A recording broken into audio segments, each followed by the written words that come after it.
How's it going, everybody? It's me, the Runescape historian, of course, and today the video is going to be over some behaviors and just things that don't necessarily happen anymore. Maybe some do, but they're more rare than others, so I hope you enjoy this video. A little unorthodox. I should have one more RuneScape video, like historic kind of video, coming out this week. It should be like RuneScape trading cards. You remember those back from 2010? It was like an April Fool's joke.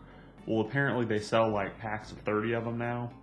So I ordered a pack. It's been like 2 weeks. I'm about to say like I got scammed, but anyway, I'll open them on video and we'll see what we get. I know the card listing is somewhere, but I haven't looked at it. I'm kind of leaving it a surprise. They should be in this week, and I'll open it on camera and make probably like a 5-minute video about it. It shouldn't take too long to open all the packs and discuss them.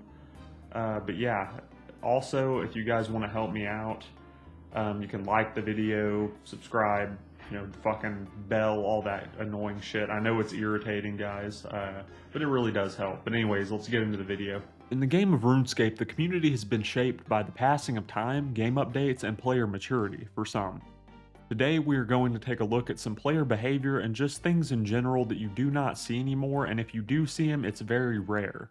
Let's get started. So first and foremost, I would like to point out halberds.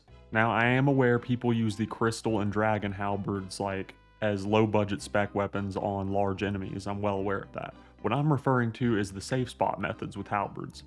Back in the day, around 2006 to 2008, you would see people safe spotting with the illustrious dragon halberd at Hellhounds, Black Demons, even Black Dragons in Taverley. I'm sure some of you guys remember that.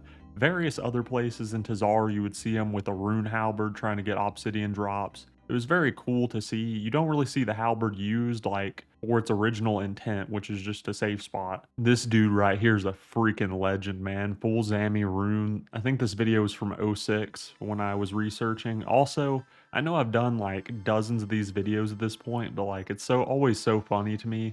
It's always the same tracks. It's Evanescence, Bring Me to Life, Bullet for My Valentine, Tears Don't Fall. It's like a constant revolving door of like 3 songs on like most of these videos I have to go in and research. You can even see someone in the bottom left using like a oak or willow shortbow and like a mithril halberd. It just shows how popular this method was, even if you had a shitty halberd, because you could essentially just save spot and just AFK. The only annoying thing about this method, because I was a noob back in the day that did this, was other players would come up and like attack it and then like get it on them and then lure it around and then run off, and you would still be attacking it. You would be pulled out of your safe spot, like AFKing or whatever you were doing, and the thing would turn on you and almost kill you. There was a lot of trolls that did that. This dude is a freaking Chad though. He's got the Zami rune boots, probably red canopus gloves, just insane gear for the time, looking pretty cool. You can even see someone active at the mines around this time too. You don't really see a whole lot of people use the Tazar mines anymore either. Like I said, a few people might use them. A few of these things you might see players still do, but it's very, very rare. This next one is just player behavior in general, and I think this has a lot to do with outside effects, such as the player base growing up. So using my YouTube channel as an example, and I know this doesn't encompass everybody, and my videos are targeted toward an older audience, like based on RuneScape history. Most of the player base, but I'll put my demographics up on screen. Most of the player base is between the ages of 25 and 34, according to my analytics. A few people 18 to 24, and of course there are teenagers that play.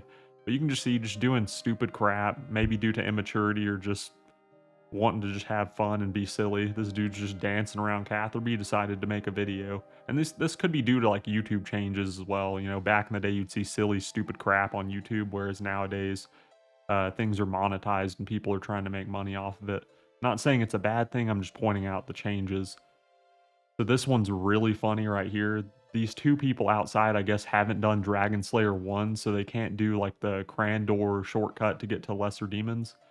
And this guy's making fun of them, and there's other people that'll come up too, because you gotta think this is free to play. See, he's giving them shit for it. I also like his transitions, like the classic mid-2000s wavy transitions. He's taunting him, but it really cracks me up because eventually they start like getting irritated and call him a douchebag and stuff. But yeah, this is such a stupid spot, but it just shows even dumb spots were very popular. Stupid phone. But yeah, dumb spots were very popular. Like there's 3 or 4 people past the little small area in Crandor killing lessers. Probably because the other area under Karamja Volcano is very popular, but yeah, just the dumbest areas in RuneScape would have a few people just doing some dumb crap back in the day. It was freaking hilarious. So the next part is another social aspect, but also is geared toward like the skill gathering aspect. There's literally very little point to gathering, like using the gathering skills such as woodcutting, fishing, etc. to make money. Back in 2006 to 2007, people would actually use gathering skills as a means to make money. If you do this nowadays, it's kind of laughable. You can still do it, but it's like only 100, 200k an hour. It is very AFK, but it just shows, you know, how much more popular the gathering skills were just based off of videos such as this. They had social elements to it, you know, everyone's having a good time at the fishing guild, Sears yew trees, Sears maples, Drainer willows, just to name a few. And if you caught that YouTube comment, it was fucking hilarious and I had to put it in. Also, the minigame aspect. So Castle Wars was immensely popular, and now I don't know if it's because my older age. I'm 27, not really old, but older than when I originally played. These kids that play Castle Wars now have like these insane reflexes. Like I feel like I have the knowledge of an expert RuneScape player, but the mechanics of an 80-year-old grandpa.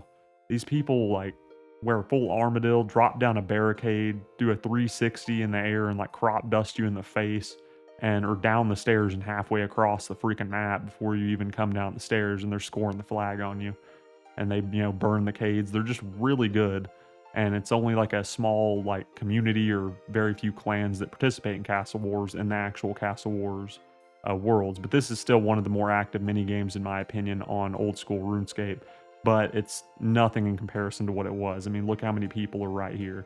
And this is just one video out of dozens that are on YouTube from around 2006 to 2008. Very popular minigame. I had a bunch of good memories here. Personal experience. I actually played it so much I got a few of the gold Castle War pieces, which were kind of useless, but they looked cool to me. A lot of people think they look like crap. I think the red Castle Wars armor and the white and blue look like garbage, but I think the yellow one looks pretty damn cool. So this guy was a very advanced player. If you were wearing like full dragon with D-square whip, that was like the in-game gear. Like even after Barrows came in, it still had a place because it was the best non-degradable at the time, like around 2005, 2006. So very good in-game gear this guy has on. So this minigame was also popular. So for any of you guys that have done the diary part where you have to play or at least participate in the Trouble Brewing minigame, yeah, you'll find it's pretty damn dead. And sometimes you even have to ask your buddies or get in a clan chat to try and get people here. That wasn't the case back in the day. Granted, it wasn't the most popular minigame, but people did play it and did enjoy it. I personally didn't care for it, but then again, I didn't know how the hell to play it, to be fair. Another popular one at the time, which is dead now, is the Fight Pits minigame, which was pretty great. You win Tokel at the end. A lot of people participated. You could go to the Pits world, the Fight Pits world, and find dozens of other players to fight and participate against. Very active minigame at the time, and now it is dead. Not necessarily saying any of these things are bad. You know, time goes on, life goes on, and the game changes. I'm just pointing out these are changes from the original 06 to 07 game and now on old school. So right here, I'm going to try and encompass all the changes I can think of based around what I'm seeing on the screen right now. So first and foremost, unids or unidentified herbs are no longer in old school. They actually saw a return at the beginning of old school and people were like, this is dumb, and people were getting scammed a lot. But the reason he has so many stacks and has the 4 bottom ones separate, I'm guessing the 4 bottom ones are the good herbs, the ones that are valuable. And, you know, he buys unidentified herbs at a low rate and sometimes get those higher valued herbs. As you can see around him, Renards were selling for over 7k a pop. So that's pretty cool. Another thing people used to do, now that I'm thinking about it, is bank sales. You remember those? People would be like B sale or bank sale and start spamming it inside the bank. Sears Bank, Varrock, those sort of places, all the populated places you would see them. Upstairs in Sears Bank, actually, for some nostalgia, if you guys remember that. And usually it would be some noob with like 1 or 2 valuable items and like flax and a bunch of like just junk. It was like their whole part of their bank they wanted to sell. And of course, nobody does that because of the Grand Exchange, and nobody does player-to-player trades for the most part because of the Grand Exchange. So the next point is a two-parter. The first part is unsafe deaths. Now you have death's domain, and even before that, it was like a freaking hour timer you had to get back to your items, and even then, after that timer, your items wouldn't appear to other players.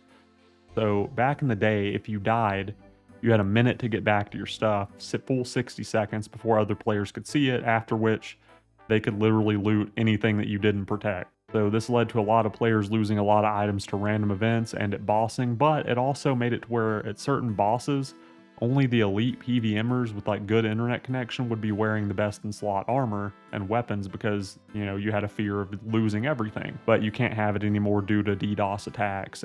So this next clip is my favorite of the entire video because it has so much nostalgia in it. It involves drop trading, the classic method where you would get on your main, drop items in an obscure location, get on your pure or lower level account and pick up the same items after a minute and be in the same world. So the reason this doesn't happen really anymore is because people can just multi-log on, you know, two separate clients on their two accounts at the same time. Back around this time, people had the genuine fear of multi-logging. Even on separate accounts, it was against the rules. I don't know how heavily it was enforced, but it was actually in the in-game rules and you could be reported for it if people caught you. So, but yeah, the reason it's funny is because you have a person pretending to be a girl saying like, gotta go babes. You have that nostalgia factor. You have the drop trading nostalgia factor, and here in a bit, like they log out and then they start panicking because they forget their damn password or they like can't type it right. They mess up 3 or 4 times in a row. And then you see a dude in full iron going underneath the Varrock bank and trying to get like the gold underneath Varrock bank behind the chest and like the ruby ring and all that good shit. So much nostalgia in one video. Fucking crazy. Alright guys, that's all the differences I could think of right this second. And if you guys can think of any more differences, put them in the comments below. I want to thank each and every one of you for watching this far. And yeah, you know, all the typical stuff that helps me out. I really appreciate you guys. We've been seeing some ridiculous channel growth recently, like right under 1K subs a month lately. It's pretty damn good for some bad audio quality videos and some rubbish videos of some nerd talking about his memories and times from 2006 and around those early years. But yeah guys, I'm gonna head off and I'm gonna read this book. Later guys.